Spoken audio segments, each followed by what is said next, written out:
மாண்புமிகு பேரவைத் தலைவர் அவர்களே, அது ஏதோ அவசர காலத்தில் கொண்டு வரப்பட்டதல்ல. அதற்கு முன்னாடி பல சட்ட போராட்டங்கள் நடைபெற்று 10.5 என்ற ஏன்னா நாங்கள் போராட்டத்தை ஆரம்பிக்கும் போது 15%, 17%லாம் கேட்டோம்.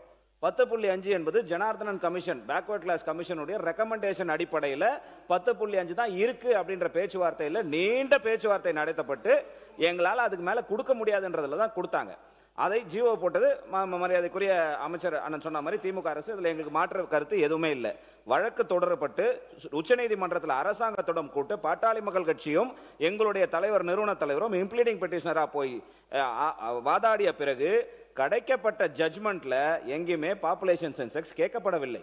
நீங்க 10.5% இடஒதுக்கீடு கொடுத்தது சரி, மாநில அரசுக்கு கொடுப்பதற்கான முழு அதிகாரம் இருக்கிறது.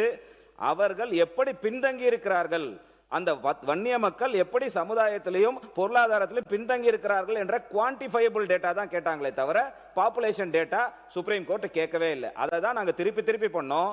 இங்கு சட்டமன்றத்தில் மட்டுமல்ல, 86 வயதில் எங்களுடைய நிறுவனர் மருத்துவர் ஐயா அவர்கள் நேரடியாக இதே இடத்திற்கு வந்து உங்க முதலமைச்சரை பார்த்து இதை தயவு செய்து எடுத்து கொடுங்க இந்த டேட்டாவை என்று மன்றாடினார்.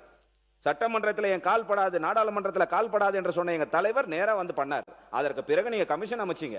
கமிஷன் அடைச்சு இன்னையோட 1400 நாட்கள் ஆகிவிட்டது. ஒரு குவான்டிஃபையபிள் டேட்டா, எப்படி இந்த மக்கள் பின்தங்கி இருக்கிறார்கள் என்ற டேட்டா எடுப்பதற்கு இவ்வளவு நாள். அந்த டேட்டா எடுக்காததனுடைய விளைவு தான் இன்று வரைக்கும் அது கிடப்பில் இருக்கிறது என்பதை இந்த அவைக்கு நான் சொல்ல விரும்புகிறேன்.